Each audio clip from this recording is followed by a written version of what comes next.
Let's start a podcast about our mental health.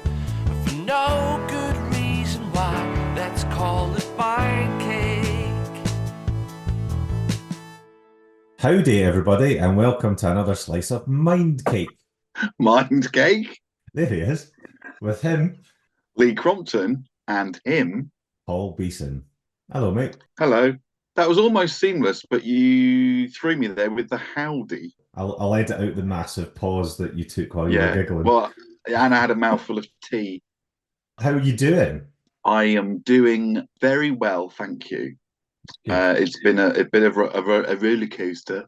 As always, it all seems to be a bit of a roller coaster. Seems a while since we've done this, Paul, because I think we were early with the one with Russell. That's true, yeah, we did that quite a while ago now, didn't we? As it's been pointed out to me as well, our first male guest in 10 episodes. That's right, yeah. Not by design. We just know more brilliant women than men.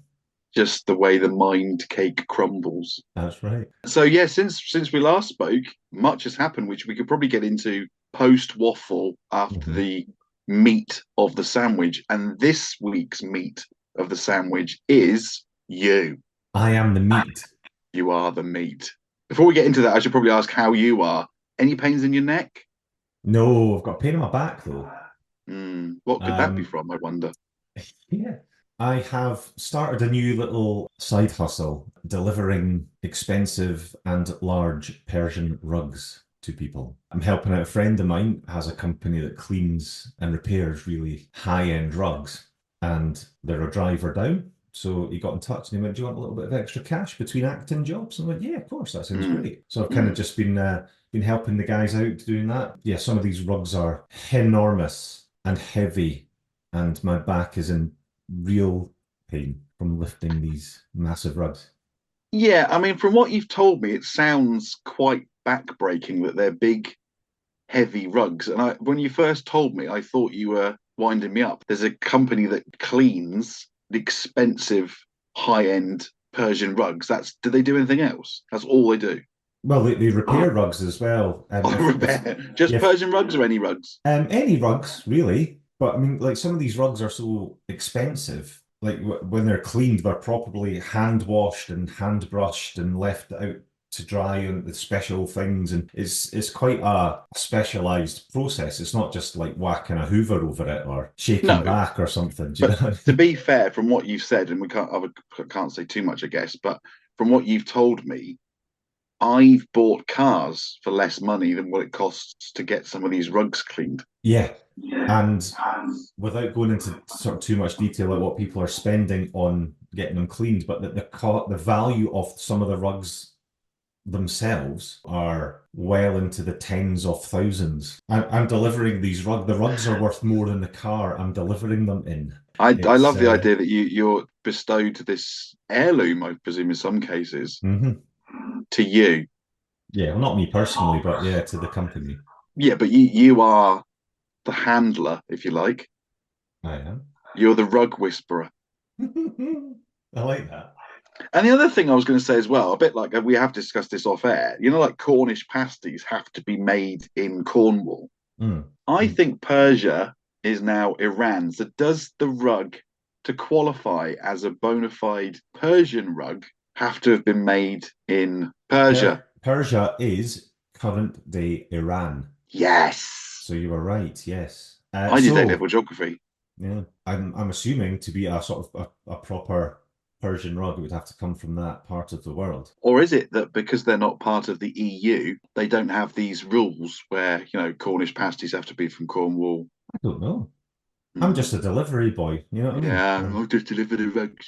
Yeah, but other than that, I'm doing all right. Good. Yeah. Okay, so we get into the meat that is Paul Beeson. Yeah, for those of you that have been with us since the beginning. Well, is there anybody left?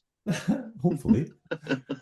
But if you've been here since the beginning, you'll know that pretty early on in the run of episodes that we did, one of the very early ones we did was Lee's story. Hello. Mr. Lee Crompton, folks. And at the same time, so that was the first day that we actually got together to record our first ever podcast, wasn't it? We did your story. Such happy memories. And once we did that, we then recorded my story. Mm-hmm.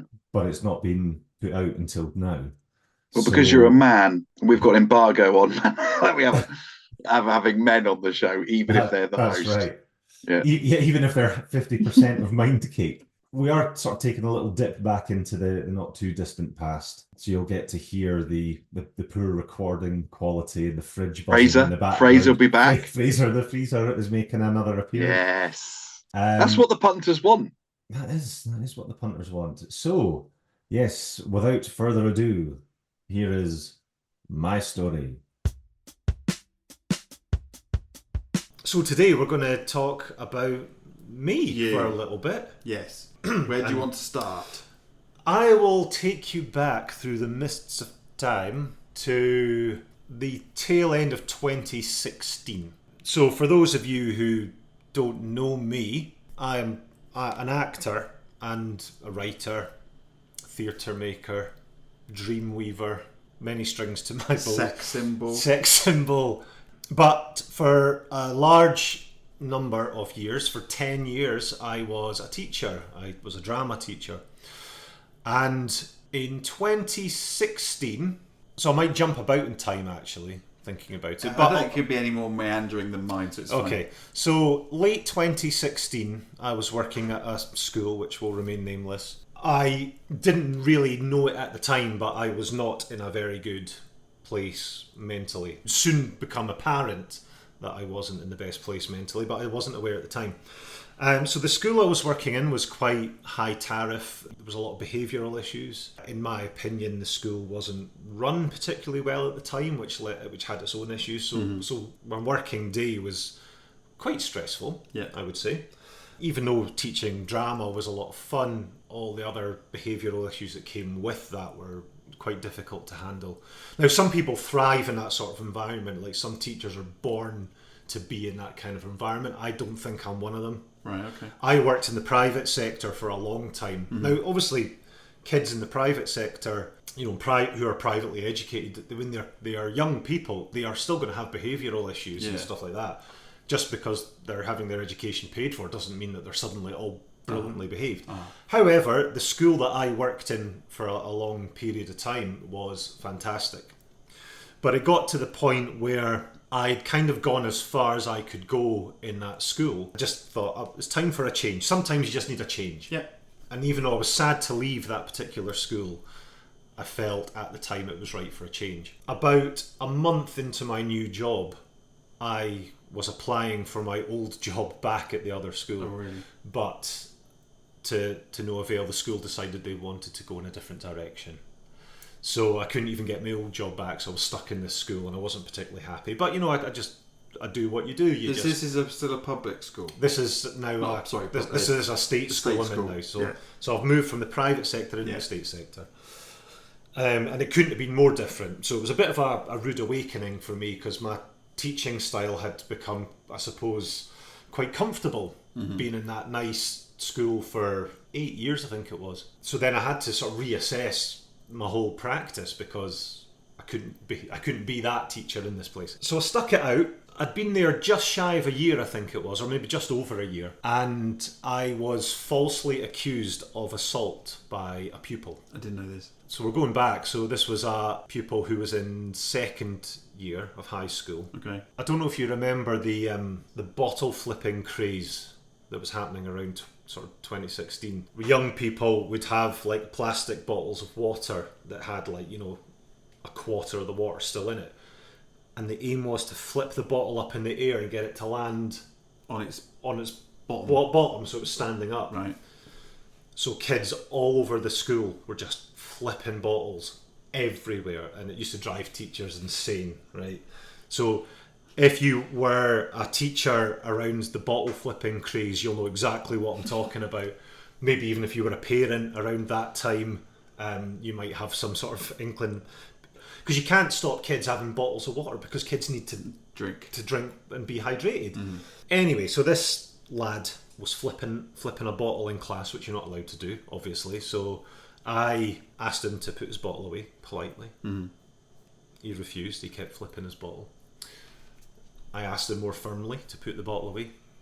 He refused, so he kept flipping the bottle. So I thought, right, okay, and I did a little circuit of the classroom, like I was checking on the other kids who were working in groups and stuff. Yeah. And he had his back to me, and he was flipping the bottle, and I snuck up sort of behind him, and he flipped the bottle into the air. Did you catch it? And I caught it in mid-air. Like, you didn't see it coming because it was behind him. It was like a ninja. And he looked up at me, and I was like, "You'll get that back at the end, son." And I strutted over to my desk, like, you know. The cat that got the cream. Absolutely. Put the bottle on his on my desk, and he turned round to me and went, "You just assaulted me." And I couldn't believe what I was hearing. Hang on, so there's other people in the class? Oh yeah, it was a full class. There was Yeah. like 20 kids. Right, okay. And he goes, "You just assaulted me." I said, "No, I didn't." He goes, "Ah, you did." And he brought up something. I'm not going to go into details here because I don't think it's fair, but there'd been another incident around about the same time in the school where a teacher had been accused of assault. Right, okay. Falsely, again, I might add. And he made reference to that previous Right, okay. incident. Now, because that incident hadn't been properly addressed or dealt with, or the pupil in question hadn't been reprimanded for said incident, Yeah. he then, I think, maybe I'm giving him too much credit, but he sort of went, "Oh, hold on, no, that happened before." And that's similar. It wasn't. I'm not going to go down that road, but anyway, so that just gives you a bit of context. So he brought that up, and I was like, "That's incredibly inappropriate. You can't talk like that." I said, "Go and stand outside in the corridor, and I'll come and speak to you, because you're disrupting my lesson." And he left the classroom. Look, by this time, everybody stopped, and I'm like, "It's fine. Everybody just get back on with your work. Just let that pupil cool down outside, and I'll go and speak to him in a minute. You carry on." So anyway, class gets back to normal. I pop out to speak to this pupil, and he's gone. Right. So he's just done a runner somewhere. So I sort of follow protocol, and I phone the deputy head teacher who's on duty, and I'm saying this pupil is roaming the corridor somewhere, so if you see him, it's because I sent him out and he's decided to leg it. So that's fine. So still in this class, and the deputy knocks on my door and takes me out into the corridor and goes, so we track that pupil down, but he's saying that you hit him, so we have to investigate this. So I'm obviously taken aback, but I also I appreciate that they've got a job to do, because you can't just take, it's a serious allegation. But I hadn't done anything wrong, so I was like, absolutely, investigate away. I have nothing to hide. What do you need? She goes, "I want to speak to some people who were there at the time." So, who are now presumably in the same lesson. Yeah, so I'm still teaching them. So she, this deputy, interviews a couple of pupils, and I wasn't there, but they must have said, "Oh yeah, Mr. Beeson didn't do anything wrong." So then she goes, "Right, I'll go away and speak to him again," and blah blah blah. So then later that day she comes back and she says, "So he basically broke down and admitted that he'd made the whole thing up." Now this is just before the Christmas holidays, and she's like, "So we'll just draw a line under it." And I was a bit like, "Well, you can't just draw a line under it. He threatened my career there. Do you know what I mean? You can't just let him get away with that." Anyway, so the following week, so this is like the day before the holidays actually begin, that class come back, and said pupil strolls in, like nothing's happened. And I was like, obviously nothing's been said. And he sat there like this. Now, if you're listening, you won't be able to see what I'm doing, but he was resting his head on his hands with his middle fingers up on each side. So it looks, to the casual glance, that he's just leaning on his hands like that, paying attention, but he's actually giving me the finger. Twice, yeah. So it's that situation where you're like, pick your battles. If I accuse him of swearing at me, he's just going to deny it, and we're going to get into a whole thing. So the lesson happened. To be fair, he didn't really do much good or bad in that lesson, and it was fine. But then at the end of it, I was like, God, he's won. He's just defeated me, and I was just like, there's nothing you can do. And there's nothing I can do about it. At the very least, he should have been given a detention or some sort of punishment to say it's not okay to just accuse teachers of assault because you think it's a laugh or whatever. Because obviously they don't realise the actual ramifications that can have to you professionally and personally as a person who's in care of young people. So then after the Christmas holidays, I was absolutely dreading going back to work, and I got in my car to drive to work, and I sat there and I was like, I can't go into work. Can't do it. I can't do it. And I started to cry. So this was like, the first week of January, sitting in my car. I was waiting for my car to defrost, just sitting there sobbing in my car, just like, I can't do this. Can't do this. So I phoned in sick. I basically just said that I wasn't well and I wasn't coming in. And I was like, well, what am I going to do now? So I thought I'll make a doctor's appointment. I've not, been feeling quite low around this time anyway. So I went to the doctor. It was a student doctor. Right. So a nice young lady sat there with the sort of actual qualified doctor sitting behind, who's sort of monitoring. Yeah. And she goes, so what seems to be the problem? And I was like, I don't know. I was like, I said, I feel stupid for being here, but I feel really low and I feel down and I don't really know why. And I was crying in my car this morning, and this poor lassie who's like, obviously her, early 20s is just sat there going. So then the other doctor was like, it's fine, I'll take over from here. Yeah. And just started to ask me a few questions and ask me about how things were going at work and home and all that kind of stuff. And she asked me a series of questions. And at the end of the questions, she went, you're severely depressed. Like, she went, severely depressed. She goes, you cannot go back to work. You need to not be in that environment. But she's like, you also just need to take some time. And, take some time out. And I was like, depressed? I was like, I said, I maybe thought I was a bit stressed. Yeah. She went through the questions. She was like, luckily, the only one that you didn't answer, like sort of on a scale of 1 to 5. She goes, the only one you didn't answer 5 on was, do you feel like hurting yourself or harming yourself? And she went, that's good. She goes, because you're not at that stage where you're having those kind of thoughts. But she goes, everything else that we use as a sort of scale, I can't remember what the scale, the sort of questionnaire is called now. But she's like, you are like top of everything. She's like, she's right there, and then she signed me off work. Then I had a bit of time out, and I was like, well, what do I do? I was like, it's really nice not to be in work, but at the same time, I'm just kind of sat around, and that's not not be good. seen outside enjoying yourself. But that's part of the problem, isn't it? Because you kind of go, well, I've been signed off work. I can't just Get the funfair. Yeah. Which might actually cheer you up. Well, here we go. But you have that sort of thing. It's like you I don't know. You're trying to justify that you're ill. I can't be seen to be doing anything fun or enjoyable. You've got to be sat in the house looking glum. Yeah, and I've got to be wrapped up in a blanket or whatever it is. So how long were you off for? So I was signed off in the January, so it was 2 months, give or take. It was around that time. So I was signed off for 4 weeks, and then I went back to the doctor, and then it was another 2 weeks, and another 2 weeks. So, something like that anyway. But I did start to feel better. I started to go out running. I started to train for I signed up to do a half marathon. Oh, really? Yeah, because one of the things the doctor was saying to me was like, you need to get out. You know, when I sort of went back, we were talking, and she was a lovely woman. She was just about to retire as well. It was like, it was her last, I was her last case, almost. But she was like, you need to go out, you need to walk, you need to run, you need to exercise. She goes, that makes you feel better. So me being me, rather than going, right, I'll just go out for a stroll, I was like, I'm going to run a half marathon. And I got a schedule, and every day I was out running, following the schedule. Do you like a plan? I do. When it comes to things like that, when, if someone says, getting some fresh air would make you feel better, and I go, okay, but running a half marathon would make me feel even really better. Good. Get that real sense of achievement. And so I was training to do this half marathon. So it's like 5 days a week you're out running. So that gave me something to focus on. So every day at some point I would get my gear on and I would go out and I would run and I would come back, and I did feel good for it. And then I got really into watching Parks and Rec at the time on Netflix. So I was really into that. So I had little things going on. And then a good friend of mine who runs a theatre company and is a director of a theatre company put a thing on Facebook. They were looking for someone to be in this kids show called Shark in the Park. And he's been a very, very good friend of mine. I still work with him now, professionally. So I sent him a little message. I just went, listen, mate. I said, I've not been in the game for a while because I've been teaching for so long, but I said, I'm looking for perhaps something new to do. Would you mind if I auditioned? He was like, no, of course not.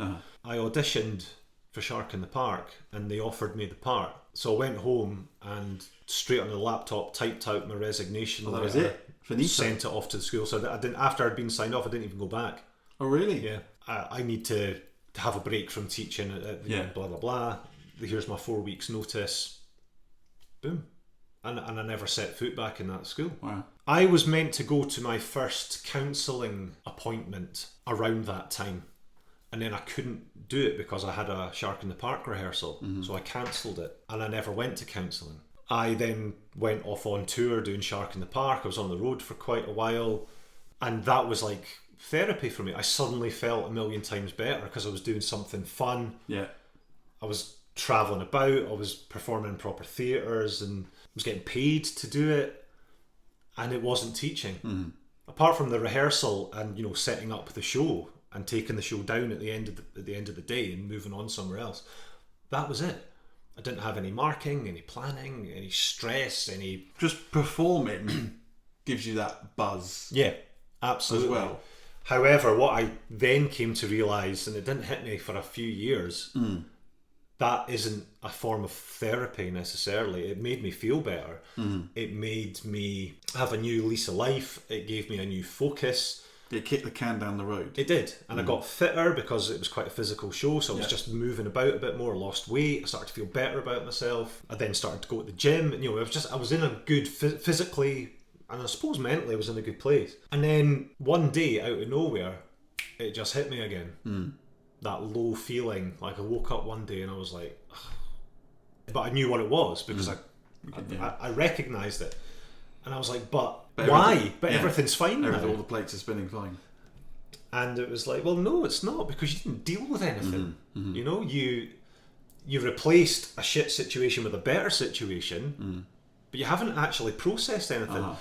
It's like we were talking about your experiences and not having the chance to process things, or then when you're having to process things, it's so overwhelming. It's like that's when it gets you. And me just kind of ignoring it, you know, it then sort of came back. I was like, all right, so it wasn't just my job. And you're like, okay, well, what now? But then, luckily for me, it passed. Like after a day or two of feeling a bit low, it sort of dissipated. And that's how I basically carried on. Things would be fine. I'd have a couple of low days where you're just like, I'm just down and I don't know why, or I can't pinpoint why, but I know it's going to pass. So you just battle through it, or you just, you know, deal with it the best you can, and then you start to feel better, and then it's like you come out of it. Yeah.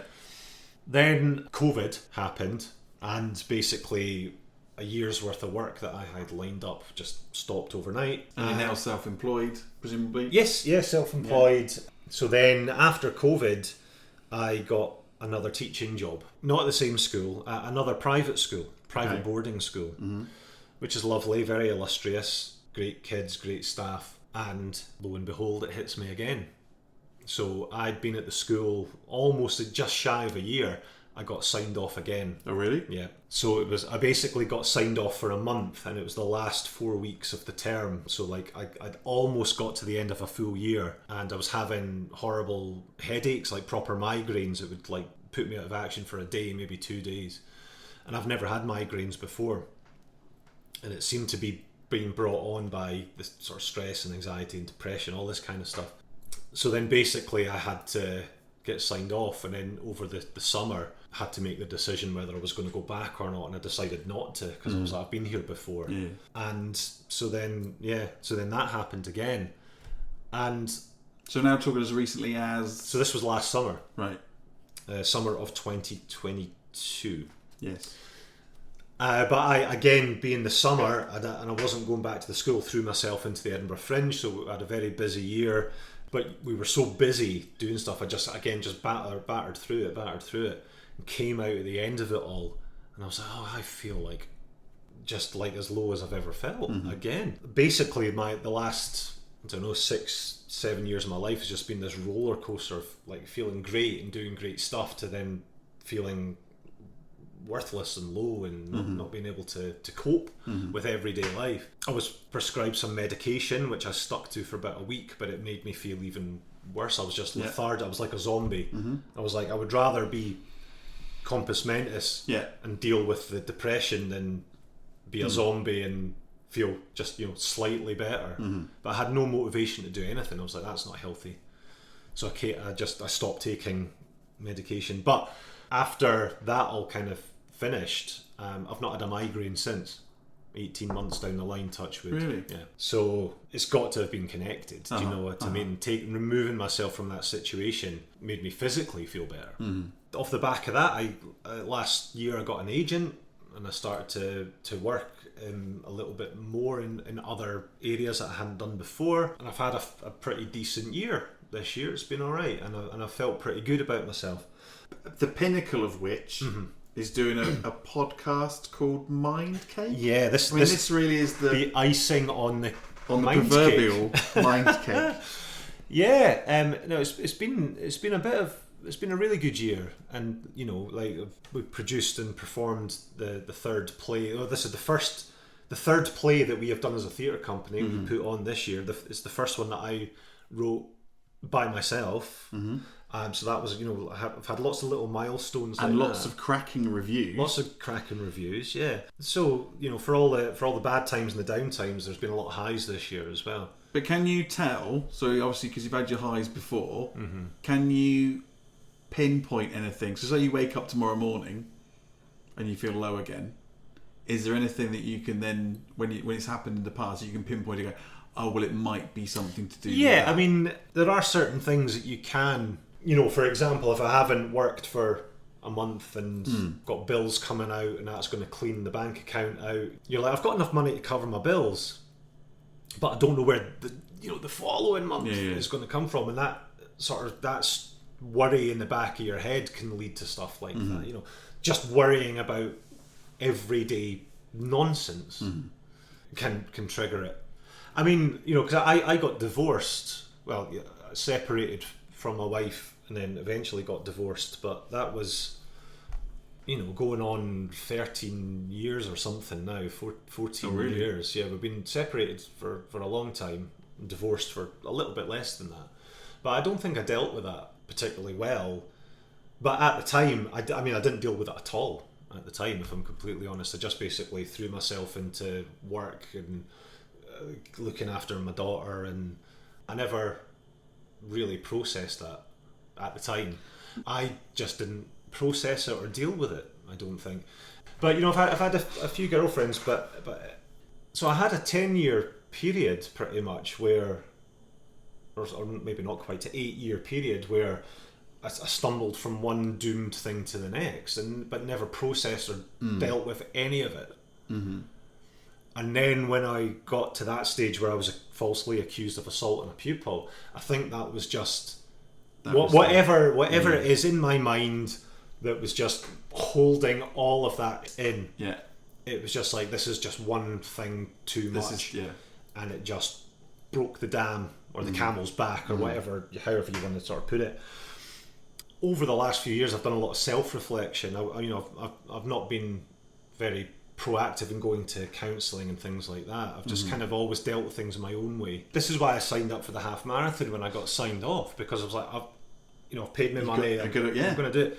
Now, the reason that I didn't do it... Oh, you didn't do it? Well, I did. I did and I didn't. So I ended up doing Shark in the Park, like I've already said. Yes. So I ended up being way down... How many times have you plugged that now? Just once or twice. But anyway, so I ended up being... I can't even remember where it was. We're staying in a Travelodge down in... It was like Milton Keynes or somewhere, right? What? Because I was on tour.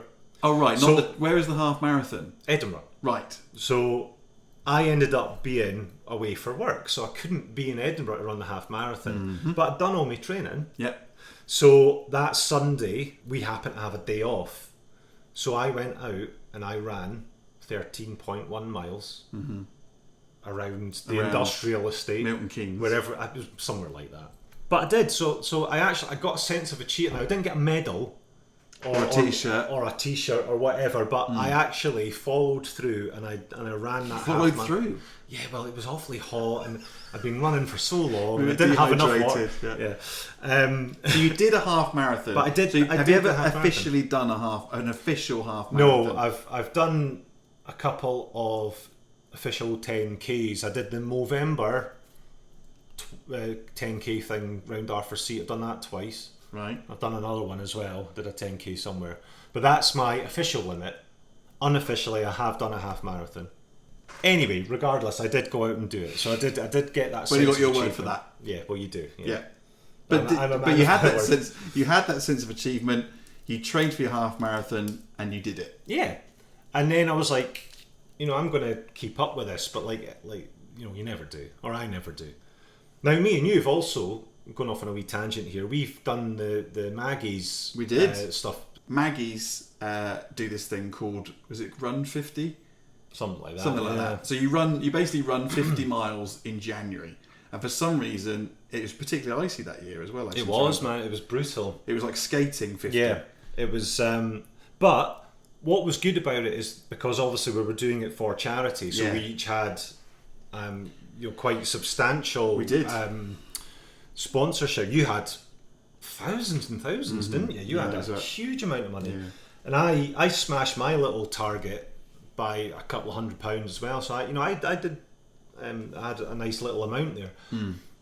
But when you're putting your running gear on and it's dark outside and it's Baltic and all you want to do is just not go out, you go, but people are going to tell people, I just couldn't be bothered today. And thanks for your sponsorship, but and it's that guilt as well. It's like, think about all the people who this money is going to help. Oh, you're Hello. worried. I know. Do you know what I mean? It's like you're worried about just going out and getting a little bit cold for 20 minutes or half an hour. Yeah. It's like you're not having to live with that. Well, when you are. I was. You were. You was. You is. I was. But yeah, and that gets you out the door though. You're like, I don't want to let all my sponsors down because, they're giving me hard-earned cash off the back of COVID as well. Money's tight. For those people who don't know you and don't follow you on Facebook, do you want to talk through your run route at all? Oh yeah. So there's a name for it, isn't there? For people who do that, who draw pictures. Is there? Yeah, it's a thing. All right. I didn't know there was like an actual name for it. There's a name for it. So if you go to like a run route on Garmin or on Strava or whatever, and you run a particular route, and it draws that a makes shape, a picture or draws a shape or whatever, then that's what I am. That's what you did. No, but it was completely by accident. So was it? Well, yeah. Initially, it was.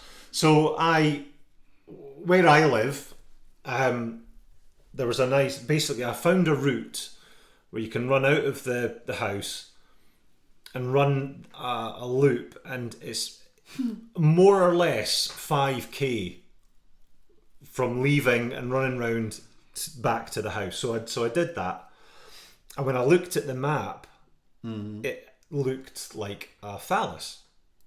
So it was like a long shaft with a round end. I think we know what a phallus is. Well, yeah. But I'm just painting a picture.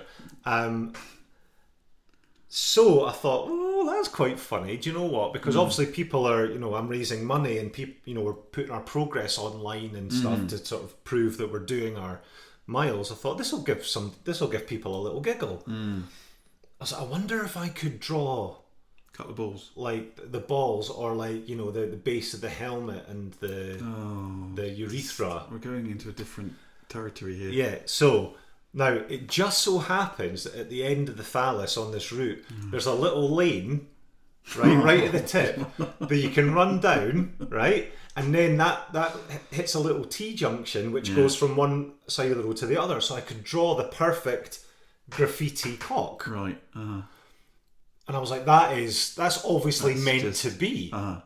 So then I did that, and every day, more or less every day, yeah. So because I would run the same route. Yeah, I know. Sometimes I would run the opposite way round, but the picture at the end is always the same. Picture, yeah.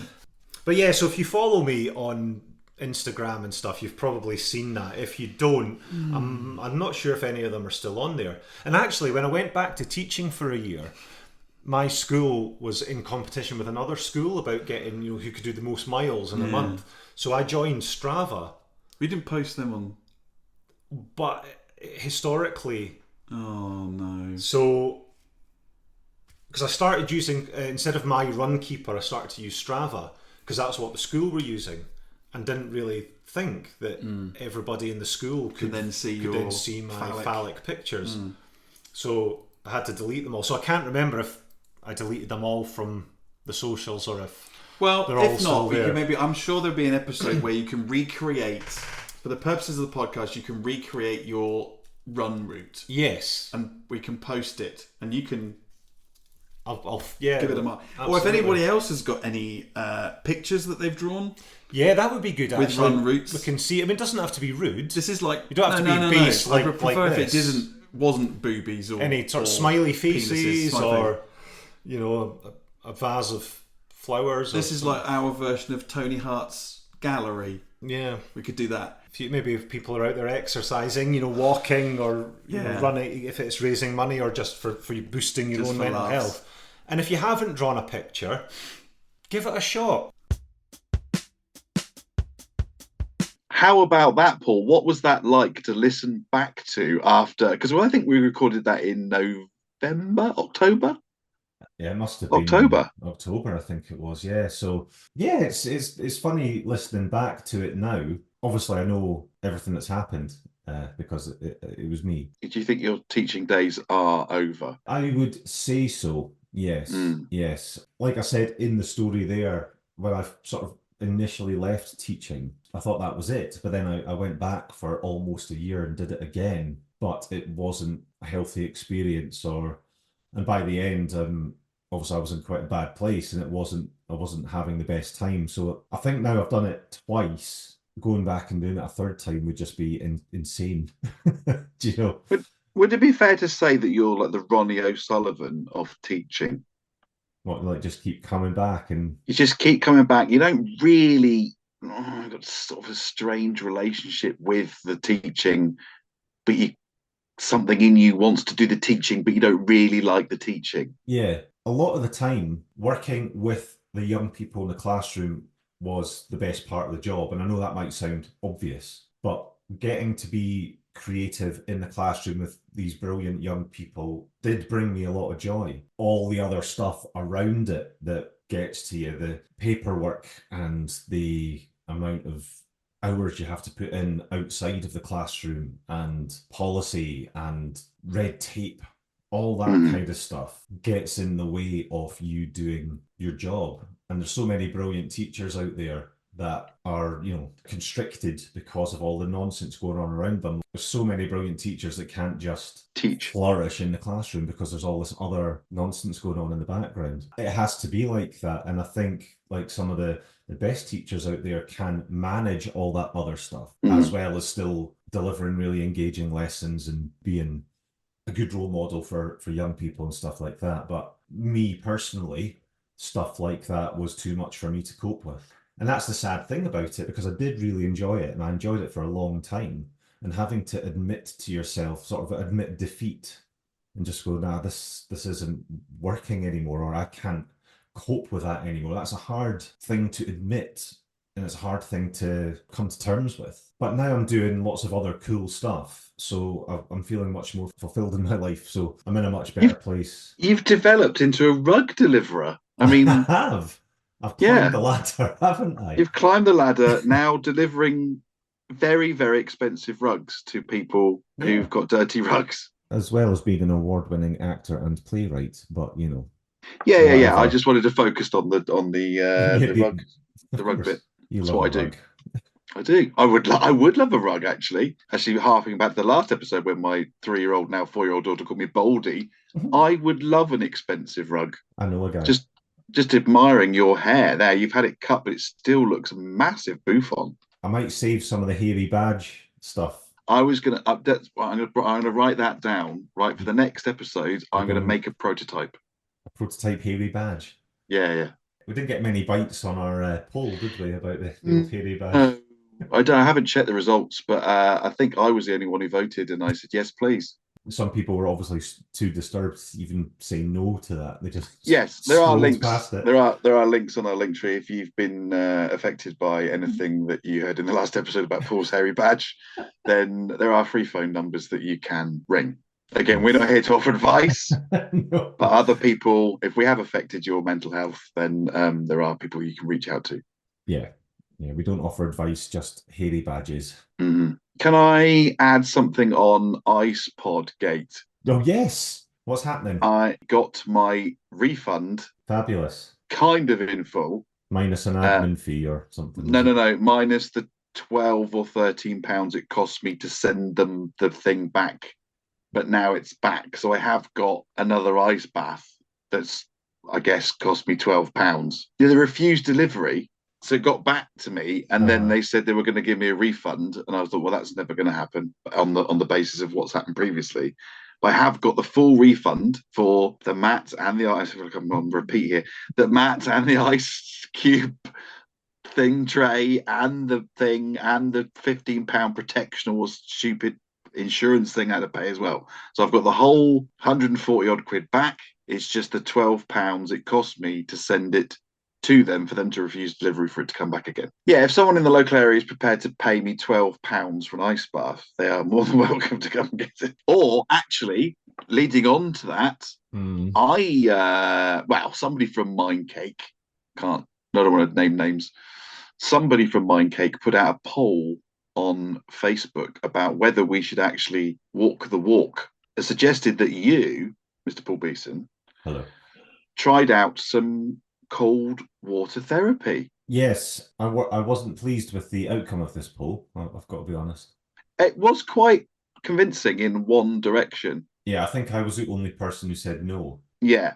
And there were quite a few people. I think in terms of social media engagement, I would suggest that people wanting you to dunk yourself in ice cold water was possibly the most interactions we've had. Yeah, ever. Resounding, yes, please. We'd love to see Paul in his trunks. You really don't want to see that. We do. No, the evidence is on the contrary. No, I think okay. So people want to see me take an ice bath or a dip in the ocean or something, right? So yeah, it will happen. Well, I might have a surprise lined up. Oh, jeez. Right. Okay. So bear with me. I'm working on something at the moment. That is in the future. In the near future, you will take the plunge. Yes. I mean, I do live by the sea, so there's not really any excuse. Is it the sea? Forth River. Forth or Firth? Forth is like literally about a 2-minute walk from my front door. But a lot of the beaches around where I live were radioactive at one point, so I'm not sure on how safe it is. Oh, there's something me and the beaches have got in common. I was radioactive for a while as well. Oh, there you go. Yeah. If you don't want to go in the water, I've got an ice bath I could give you for 12 quid. I've got a bath in the house that I could just fill with cold water. Do you know what I mean? However, I could go down the road to Aberdour. I could go in the water there. I mean, I don't want to dish your bathroom, but I would think that Aberdour would be slightly more cinematic. The people just don't want to hear it. They want to see it, Paul. They want to see you wade in or plunge in or whatever we're going to do into the water. And they don't just want to hear your voice go up 10 octaves. They want to see when the cold water laps the underside of your chin. All right, everybody, I'll do it. That's that. Good. If they are. It's on record. Other things that happened. I went to Disney. Yeah, I'm yet to hear about this. I've seen the pictures. You met a stormtrooper, I saw. I did meet a stormtrooper. I was very happy about that. So yes, when I was diagnosed, one of the many things that I was upset about, but the most upset that I wasn't going to take the kids to be able to take the kids to Disney. One, because we were in lockdown, and two, time was pressing. Not being able to take the kids to Disney was heartbreaking. So for my 50th, my wife treated us all to go to Disneyland Paris for 3 nights. Formerly known as Euro Disney. Has it officially changed its name? Yeah, when it first opened, it was Euro Disney. And now it's Disneyland Paris. Oh, I didn't. Yeah, I hadn't picked up on that. There you go. I did point out when I was walking around thinking, because we stayed in one of the Disneyland hotels, which again, we wouldn't normally do if it was just me and Gemma. You can hire a car or catch a bus or... You stayed on campus, as it were. Yeah, we're a short hop, skip and a jump to the park itself. I did point out that, and I know this is wholly inappropriate, that if she'd been quicker off the mark with sort of Make-A-Wish Foundation, we could have got all that for free. It's a bit late now, isn't it? 3.5 years later. She needs to work on her timing, doesn't she? Yeah, Gemma did make the comment that she couldn't understand why. I mean, it was brilliant. It was utterly, I should say this, I'm not putting it down on this, it was utterly brilliant just to see the pure joy on the kids' faces. But Gemma did make the comment that she didn't understand why we were so tired. The pair of us have been to Orlando before and done trips that were 3 times as long, and you're dealing with the heat, and it wasn't nearly as exhausting. We're still doing 16,000 to 20,000 steps a day. Wow. And from the minute you get up in the morning, so yes, in Orlando, when it's just the two of us, you fancy a leisurely breakfast, or you might just fancy a leisurely cup of coffee, or maybe just a chat for half an hour, 40 minutes while you're in the queue for whatever it is. Whereas now when you're in the queue, don't swing on the barriers. No, right. Aaron wants to go on your shoulders. Izzy needs a wee. Aaron wants a snack. Izzy wants to be swung, between you. And it's just full on from the moment you get up at whatever time in the morning to eventually they crash out at 10 o'clock. I've done triathlons that were less exhausting than 3 days in Euro Disney with a 4-year-old and a 6-year-old. But that said, it was amazeballs. Oh, good. I'm glad you had a good time. It was brilliant. It was brilliant. But me, Jesus, it was it was full on. How is the crystals working out for sleepy time? Yeah, I think Kay must have sent me the wrong ones. Yeah, they're more energetic, if anything.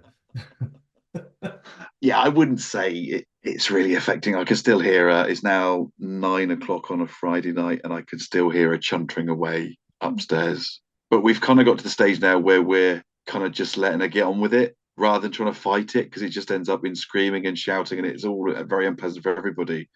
So kind of going, right, okay, if you just want to play in your room, that's fine. And when you're ready to go to sleep, because otherwise it's just, trying to force her to go to bed. How do you force a kid to go to bed? 4-year-old kid, I don't know either. Well, when Daisy was that age, that's my daughter, she was actually quite good about just kind of getting into bed and having a story, and she quite liked her sleep. So quite lucky in that respect. Yeah, she slept pretty well. I think if we could shift it back an hour and a half, so she's up an hour and a half, because that's the trouble, you can't get up in the morning. She cannot switch off, and she will fight it. You could see her eyes are like rolling in the back of the head. And she's like, I'm not tired. And she will fight it down to her kind of last breath until she eventually conks out and will go to sleep. But it's fucking torture at the moment. I was dreading it for Disney, because I was thinking, because we've been in a travel lodge before and she's just screaming, and you're all in the room together, and it's nowhere to go. And so I was kind of worried that Disney was going to be, so we do all the things that we would normally do and go, do you know what, just lie there, stick Disney on the telly like a cartoon was in French, and she eventually would conk out about 9:30, 10 o'clock, and then we do it all again the next day. But anyway, can I do a 175-year shout out? Yeah, of course. I'm going to show you this on the camera. The Royal Humane Society Bronze Medal for Edmund Crompton, 16th of June, 1850. Ooh, do explain. This is the medal of my great-great-granddad, who won, well, as it says on the box, the Royal Humane Society's Bronze Medal for bravery. Wow. So I contacted the Royal Humane Society because I had a newspaper article saying my great-great-granddad or whatever was a waterman on the River Wye near Hereford. I've got the newspaper cutting here. The death of a Hereford worthy. He saved a total of 17 lives from drowning in the River Wye. Wow. Besides that, he recovered no fewer than 14 dead bodies from drowning in the river, one of which was his wife. Oh my God. So one of the people he didn't manage to save was his wife. He was a very modest man, and I think they had a sort of whip round, if you like, the more affluent members, and when he was not very well in his latter years, they paid for him to stay in one of these like hospices, because he was a bit of a sort of local celebrity. Well, here we are. It says here, our obituary this week contains an announcement of the death at the age of 78 of an old Hereford celebrity, in that the person of Edmund Crompton, a waterman who was well known in years gone by. Extraordinary man. So anyway, it mentions in this article that he won was awarded rather. It's not like a raffle. Yeah. He was awarded the medal, and so I wondered whether they still did the medals. And did the Royal Humane Society still do award bravery medals? So I contacted them and said, listen, I think my great-great-granddad might have won this in around 1850. And so they've done the research and they've sent me a copy of the actual certificate and the entry of who he saved and where. Yeah, which I just think is inspirational. Yeah. I mean, I can't imagine there's anything other than obviously this podcast that will survive that I've done that will survive 175 years. And I think it's quite nice that if he'd have known that one of his ancestors would, in 175 years' time, have that medal. So that's Edmund Crompton for you. Yeah, here's to Edmund Crompton. Here's to Edmund Crompton. Other people of note who have won the Royal Humane Society medal. Bram Stoker. No way. Mm-hmm. Vampire hunter. Apparently, I might have this wrong, but I think he dived or dove, I don't know, off the back of a paddle steamer into the river. Was it the River Thames? But anyway, he dived into the river and saved someone from drowning, along with, not at the same time, not I mean along with, they didn't do it in partnership, Duncan Goodhue. I was going to say Bram Stoker would have been quite old at the time, wouldn't he? Yeah. Him and Duncan Goodhue. Come on, Bram. In you come. But yeah, obviously Duncan Goodhue, presumably that was a drowning thing as well, a water thing, had the distinct advantage of being an Olympic swimmer. Yeah, aerodynamic, wasn't he, Duncan Yeah, Goodhue? he was. Yeah. Well, there's nothing wrong with being bold. Oh. So yeah, that's cheating a little bit, Duncan, because you don't think Bram Stoker would swam for the nation, did he? Not as far as I know. Or my great-great-grandfather. Illustrious company indeed. Duncan Goodhue and Bram Stoker. Yeah, well, and Edmund Crompton. Yeah, it's more illustrious company and medals than I've got. So chalk that's that true. up as a win for Edmund, I think. Well done, Edmund. Yeah, well done, Edmund. Emails. We have had a flurry of emails from our old pal Ian McNabb. He sent 4 emails this week. Has he really? Yeah. I haven't logged on. I don't have. Obviously, we don't have time to go through them all right now. Do you think he's trying to get his own segment on the show? Yeah. Ian McNabb's email corner. Do you know what? This is news to me. I apologise, Ian. I have clearly, because we're not used to getting emails, I don't generally check. Well, I only checked just before we came on air, so to speak. I was he's sent 4 emails, bless him. Right, Ian, I will read those and respond before the next episode. Yeah, so I think maybe in the next episode we'll have Ian McNabb's email corner, where we can address all of the emails. But you know what would be nice is if we had like another few corners of other people's emails. Another listener. Yeah. Sort of make up a square, perhaps, so could have 4 corners. Well, we had Sarah Dean. Yeah. So that's 2. That's something to think about in the future. And we had my pal Alan. Remember, we did from Australia. Yeah. So we have had a few. Yeah. Don't know whether I'm coming or going. Rugs and acting. Yeah. Oh my, what a combination! But I think I mentioned that I mentioned in a previous episode that we're talking about. I think it was Dr. Jan's revolution episode that we should reframe New Year's resolutions so that they are more interesting and that you're more likely to keep to. And one of the things they suggested was come up with 2 more ideas for screenplays. Oh yes, Which I have done, which I won't bore you with the details. I've done that privately. But your rug stories and Rugman have inspired a character in one of my dark comedies. Well, there you go. I am your muse. He's a germaphobe.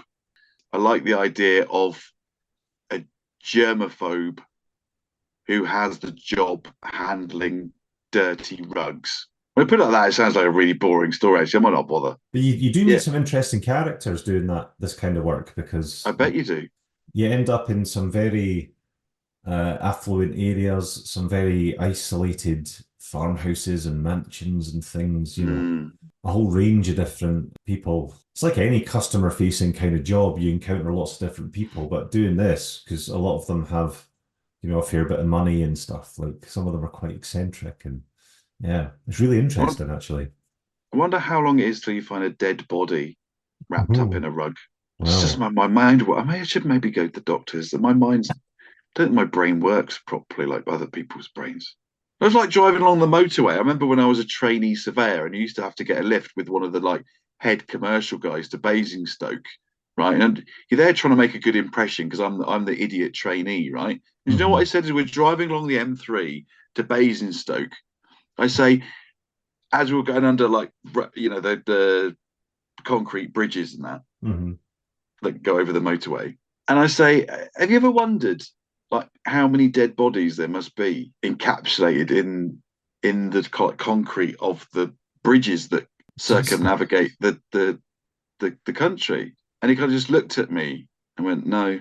And then we just sat in silence. Even as I'm saying it, I'm like, what are you doing? Well, that's the mind of a writer. You're looking for the drama and the inciting incident in every situation. Or maybe you're just sick, you know. Well, there's that. I mean, maybe my quantity surveying career would have gone a lot better if I'd spent more time quantity surveying and less time thinking about dead people in concrete bridges. Yeah. Is that not what they used to do, though? Well, apparently so. Like, you hear these stories about, gangs and, like, mafia stuff, like, they're all connected with construction and all that kind of stuff. So if something was being built or filled with concrete, it was a good...